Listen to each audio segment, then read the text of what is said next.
Business with a servant's heart. Welcome to the podcast. Inspiration, motivation takes. Listen to the podcast. We're all about to talk about life. Our guests will share their life story. We want you to success in life and business. We're ready and we will start shortly. We're gonna talk about life. We're going to speak on business. You're gonna shine bright. We are going to witness. Business with a servant's heart. With hosts Steve, Ramon, and Freddie. Inspiration, education talks. Listen to the podcast.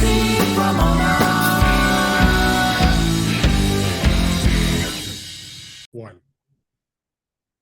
Welcome, everyone, to Doing Business with a Servant's Heart podcast. I'm your host, Steve Ramon. I'm so thrilled to have you join us, today. This podcast is dedicated to exploring the idea of doing business and living life with a purpose, serving others, and yes, achieving success. We believe when we approach our work and our lives with a servant's heart, we can truly make a difference. We created this show for you because we want everyone to be motivated, inspired, and educated to make impact in your world, whether entrepreneur, community leader, or a rock star like my guest coming up, or simply someone looking for more purpose in their daily life. We're here to support you on this podcast. And please get your pad and paper out because you're going to want to take notes. This guest is going to change your world when it comes to money. So be ready for that. But while you're listening, I want you to think about how you're going to serve today and what impact will you create today. And use the money thing that we're going to talk about today. How are you going to serve somebody with money? Maybe it's giving a homeless guy some money. Who knows? But go ahead and do it today. Don't wait till tomorrow because guess what? Months go by and you've never done it. Today's episode is proudly sponsored by our phenomenal partner, Panther Alliance. Imagine being part of an exclusive community of high-income, successful business owners and entrepreneurs from diverse industries, together to building a powerful referral marketplace and building a thought leader platform to change the world. For more information, just reach out to me and I'll get you all the contacts you need for that. So with that being said, we're going to talk about a subject that I love, we all need. It's the root of all evil. As people say, I don't believe it, but can be changed, especially with COVID. Money has been a topic in so many different aspects, government, recession, it's all over the place. Today, we're going to talk about it in a whole new aspect, I guess is the word I want to say. Hey, Freddie, welcome to the show. Thanks for having me. Appreciate it. It's an emotional subject. I have a few people on the show about wealth. We all can build it. It's the mind, but you have this cool thing, chess and checkers. Talk about that. It's a strategy, right? Well, it's a distinction more than a strategy. Okay. So checkers, in my opinion, is what the middle class has been forced and has been taught, and I don't say that there's anything wrong with checkers. I just say that a lot of people's expectations are wrong with checkers. What can checkers actually do, right? So checkers, in this analogy, I mean, you can live a nice life. You can be happy. You can retire. You see the grandkids, all that type of stuff. But what you're not likely going to be able to achieve is wealth. Okay, at least not high level of wealth. Okay, wealth is of course subjective, but what we think of the high level of wealth, not likely going to be achieving that with checkers. And, so I want people to understand, if you're playing checkers, that's fine. Just don't go screaming at the moon. Why do the rich keep getting richer? Is because they're playing a different game, and that game is chess, which has a whole different set of strategies. But in my opinion, the middle class is force-fed, like almost, in my opinion, like waterboarded checkers, just completely put down their throat by the same financial institutions, the same companies, the same even the same financial pundits that are turning around and playing chess with a lot of the same money they earned from teaching or selling checkers. So it's just a different way of doing it. And but it's not a right or wrong thing. And I really want to stress that. And if you're going to play checkers, I want you to play checkers very, very well. But if you're looking to build wealth, like long-term, sustainable, even multi-generational wealth, checkers is just not likely to do that. It's not going to do that, in my opinion. You're going to need to switch over the chess. I love that analogy and what you just said. You're not against either one, but understanding what your goal is. Your goal is to make 100,000 a year and the rest of your life, and save 10,000 a year, and put it somewhere safe, and you're happy. That's the key, because a lot of financial advisors I've seen or heard and done is, no, you got to be risky and go against the wishes of the client. You're the complete opposite. Yeah, it depends on the client. We do work with a lot of chess people, right? But it's you got to understand who you are. That's the first part, right? And you have to have the right expectations. Okay, so one of my jokes. I'm in Tampa right now, and one of my jokes at seminars or whatever speeches is I tell the audience, hey, if you go to the boat show here in Tampa and walk up to somebody with a $25 million yacht and say, hey, how'd you afford this $25 million yacht? This is awesome. That person's not likely to respond with, I fully funded my IRA. I invested in a well-diversified mutual fund. I bought some insurance product that had a guaranteed X rate or whatever, right? Those are not likely going to be the answers. So, so just understanding what do you want out of the game. But I clearly want people to understand that there's two different games. And in my opinion, the biggest differentiator, the biggest thing that's going to separate a checkers and a chess player is their attitude towards debt. Debt is the key. All right. So debt is like fire, in my opinion. If you use it well, heats your house, start a campfire, it's, you cook your food, like it can be great, right? But if you just let it get out of control and let it do whatever it wants to do, it burns your house down, it burns the forest down, burns everything down, right? So your attitude towards debt, like if you're playing checkers, you want to stay the hell out of debt, right? You want to, have everything paid off, fully fund retirement accounts, have a good emergency fund, all those things that you typically hear a financial person say, right? But if you want to play chess, you want to be in as much debt as possible without over leveraging, right? Without, creating a house of cards in your financial life. But using debt correctly can make you extremely wealthy. So it's kind of like a mind shift in people's attitudes. But again, there isn't a right or wrong here. But if it's just it's just hard to become wealthy playing checkers, and it's oversold. Like it's just oversold. And in my opinion, it's almost like a paternalistic attitude that the world has. Like you should play checkers, and you should only play checkers because you wouldn't understand chess. It would be too hard for you. You would screw everything up, and you would likely, be a bum on the street, right? So that's, but the in my opinion, the financial world isn't teaching the fact that there are these two games. It's like, but it's like leave chess for the adults. Don't you're a child and you can't handle it, right? Now, I'm not saying every checkers player should switch over to chess. What I'm saying is, if you're a checkers player, you should know you're a checkers player. You should know that chess exists and have the attitude like, yeah, that's not for me. I just don't want to do it, right? Or if you're a chess player, you should be like, no, I'm a chess player, and be able to play that game too, instead of checkers. So it's checkers is just an oversold concept, and I'll kind of explain it this way. A big checkers attitude revolves around compound interest. Okay. Some financial person say, if you started at this year, you save X amount of dollars, 30 years from now, with this rate of return, it will be this grand number, right? But and it's nothing wrong with compound interest. It's not like compound interest is a lie. It's math. It's irrefutable. The problem is, in my opinion, it's oversold to the middle class as a way to become wealthy. It will not make you wealthy. You can't. You're not going to start out with, hundreds or even thousands of dollars, invest in an account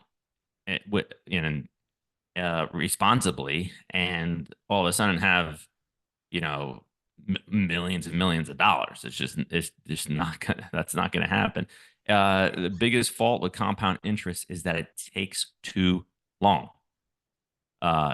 Human beings don't live long enough for compound interest to do what people would like it to do.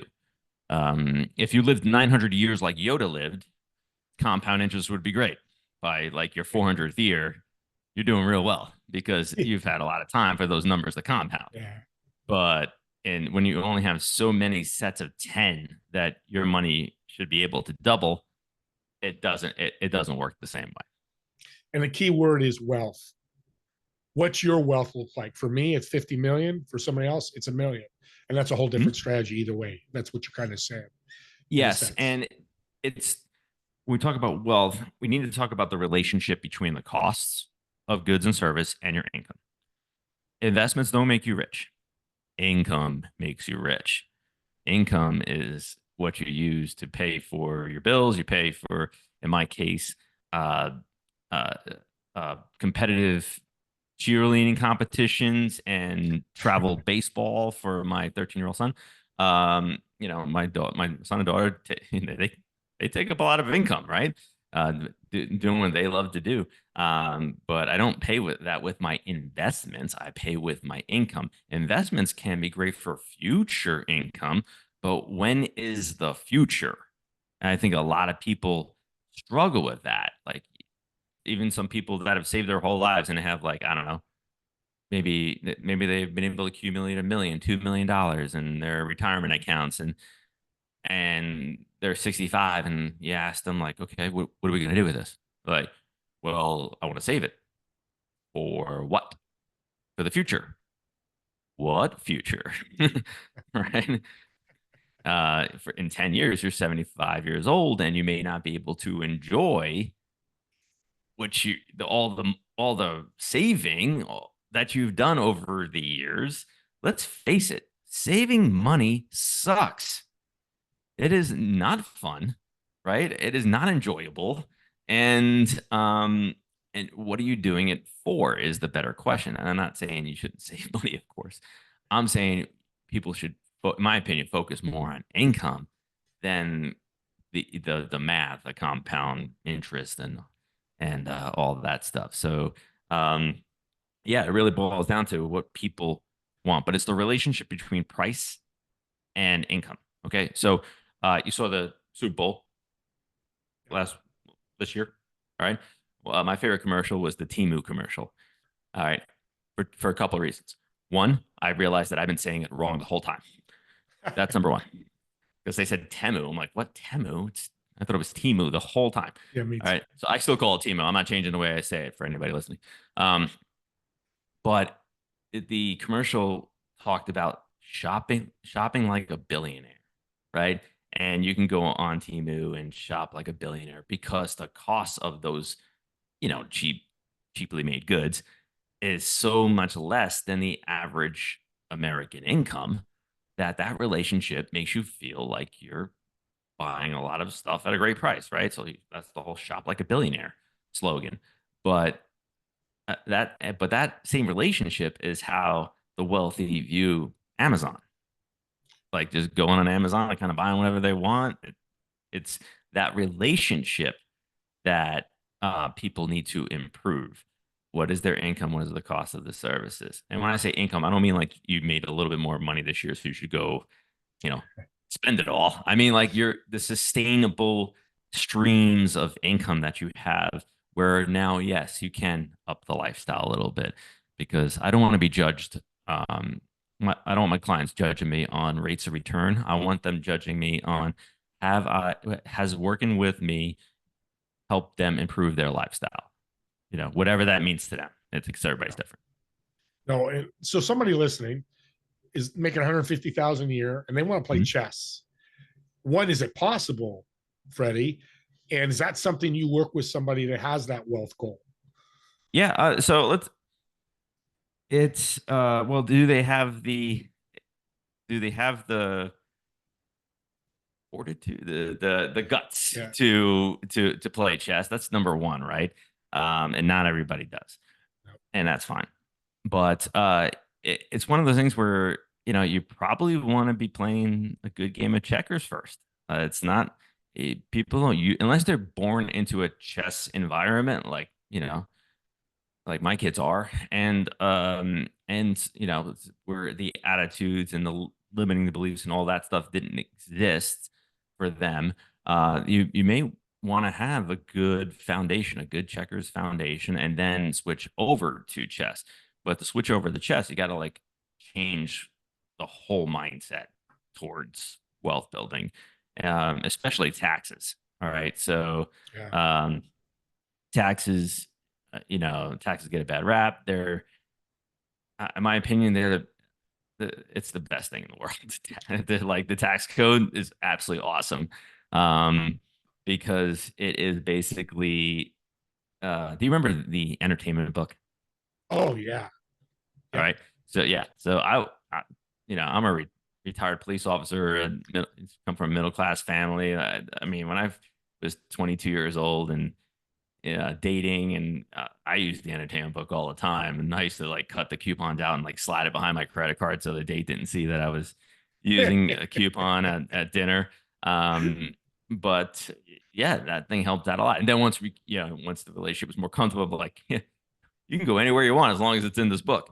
And so I kind of see the tax code as the entertainment book for wealth.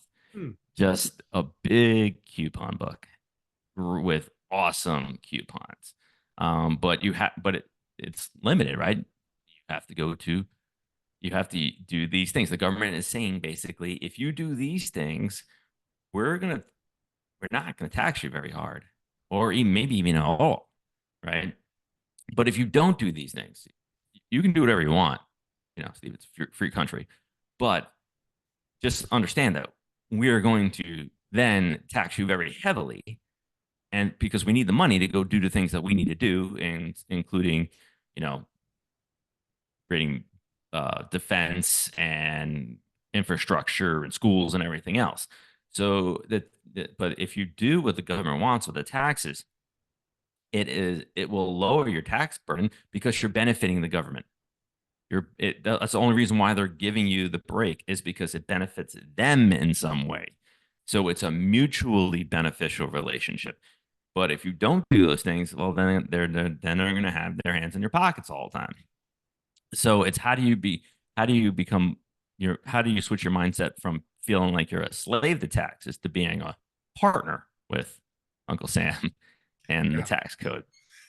Yeah, that's a great thought. I never heard that before. I'm thinking of I've got a movie pass. Every time I go to a movie, my wife, they give you a sticker when you hit 10, they give you a free movie because I've benefited them, they're benefiting me.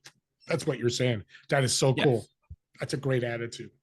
Yeah, and it's an attitude that's a tough one to switch. I'm not gonna sugarcoat that, because people feel like they're always getting railroaded, but when you're playing checkers, they're really, there are some tax strategies to use, but when you're playing chess, oh my goodness, the whole book opens up for you, and you can, it's what would you like to do? That's and that's a good distinction. Yeah, because people complain, oh my God, so and so, Warren Buffett, I heard, pays less taxes than his secretary. Right. And, yes, that's a famous line. Yeah, because I've heard that. And I was so, but then people, oh my God, he's made all this money. But you're saying we're following the rules the government gives us. You're good. Yeah, it's your effective tax rate can be extremely low. But it's the why, right? So let's go over some whys. Why do business owners get a lot of tax breaks? Well, think about how it benefits the government. what can a business owner create Income. that the government really likes? Jobs, lots of jobs, right? So the government giving me the tax break, so I create, let's say, 10 jobs. Those 10 jobs are going to be 10 W-2 jobs. So W-2 income gets taxed very heavily in the United States, and in other systems as well. Not just the United States, but what we call W-2 income is taxed very heavily. So the government gave the business owner the break to create 10 more tax avenues for the government to bring in more revenue, right? So that's the tax breaks for like businesses in a nutshell, right? So let's talk about real estate for a second, right? Why do real estate investors get like myself, get massive tax breaks?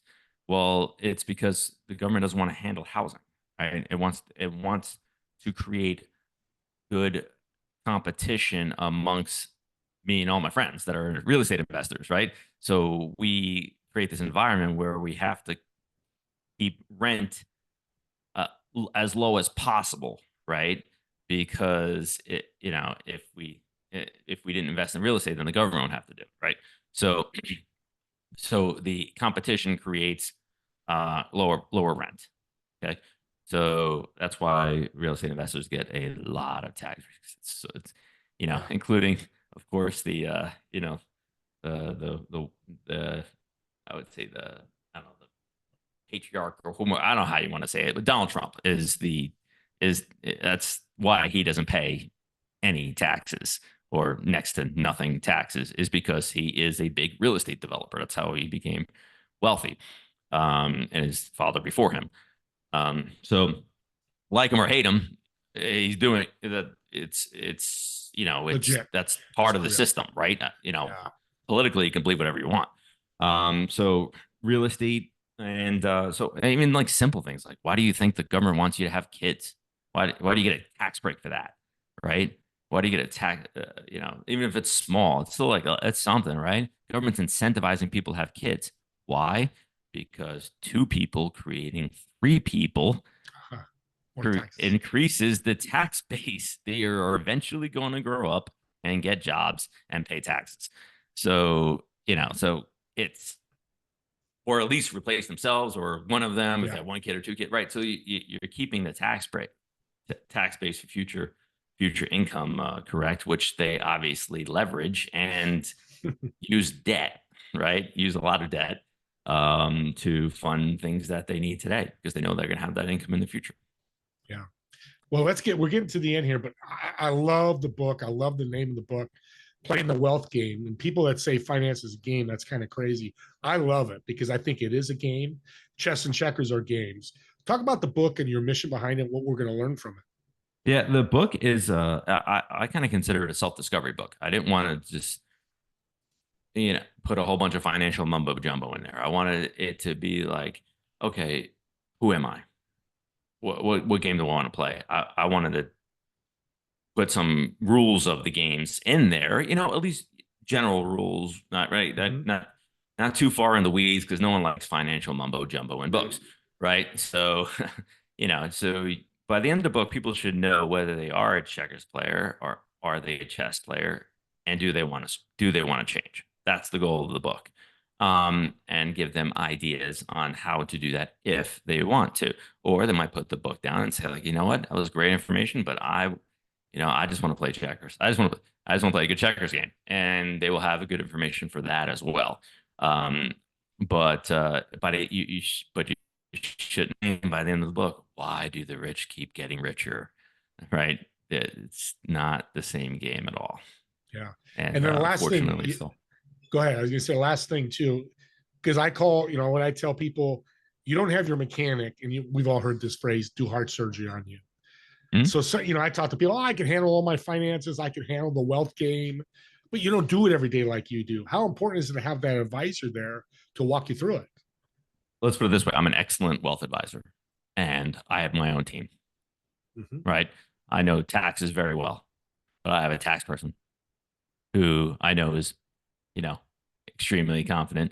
again, capable. I have, lenders, I have realtors, I have, you have to, you can't, one brain is not going to know it all. Okay. So, and if you think you do, then let me say, just say you're wrong, because it's just too much information to know. So having a team and having almost like a board, before you make a decision, you're running through your board, like, okay, what's the implications of this? What happens here? And everybody has their place in that. So I just think it's very important. But people that want to do it all their own, I mean, I guess you can. I mean, I can change the brakes on my car myself if I watched the YouTube video and really learned how to change the brakes on my car, but I don't think that's a good idea for me or my family. So I'm going to bring it to somebody who does brakes all day long. Yeah.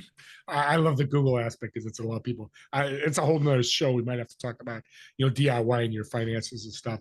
I have one fun question I want to ask you. Sure. So you've got a reservation at a restaurant for a table of 4. You occupy one of the chairs. The other 3 chairs, who would you invite, dead or alive? Why? And what food would you order? Oh, it's a lot. Just so like finances. So it's 3 people besides 3 me. people. Yep. And what are we ordering? Man, that's a good one. I would say Einstein, Gandhi, and Jesus. Wow. Good one. And what are we ordering? No, maybe.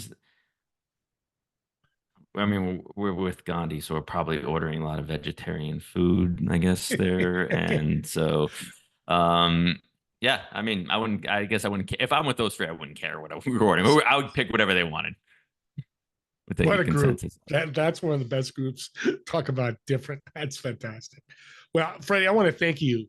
You've been a wealth of knowledge, using that word, in finances. Hey, everybody, get the book. Comment on YouTube channel. I'll get the information to Freddie. How can people reach out to you, Freddie, if they want to ask questions? Sure. Optafinancial.com. That's OPTA financial.com. You can go in the right-hand corner. There's a consultation button you can click and go on Calendly. I love Calendly. Calendly runs my life now. And we do just a Zoom call and talk. That's probably the best way of people getting in touch with us nowadays, is just going through that Calendly link. Yeah. We want to work with people who want to become successful, right? And not just want, all right, because everybody wants to become wealthy, right? My son wants to become a Major League Baseball player, and I say to him, that doesn't matter. It's like, what are you willing to do? Are you willing to do the things you don't want to do in order to be a Major League Baseball player? Because that's what it takes, right? Same thing with becoming wealthy. It's, are you willing to do the things you don't want to do in order to get where you want to be? So it's definitely a mindset difference. Yeah, it definitely is. And that's where help comes in. Reach out to Freddie. Appreciate you again, Freddie. This was awesome. Don't forget my TV show, Together We Serve, every Friday at 2 p.m. Pacific, 5 p.m. Eastern on Apple, Roku, all the streaming TV services. See my big old head on your 70-inch, 60-inch TV, but please look at the guest more than my big old head. And with that, me and Freddie want to thank you so much for watching or listening to this episode. We'll see you in the next episode of Doing Business with a Servant's Heart. Have a great day, everyone.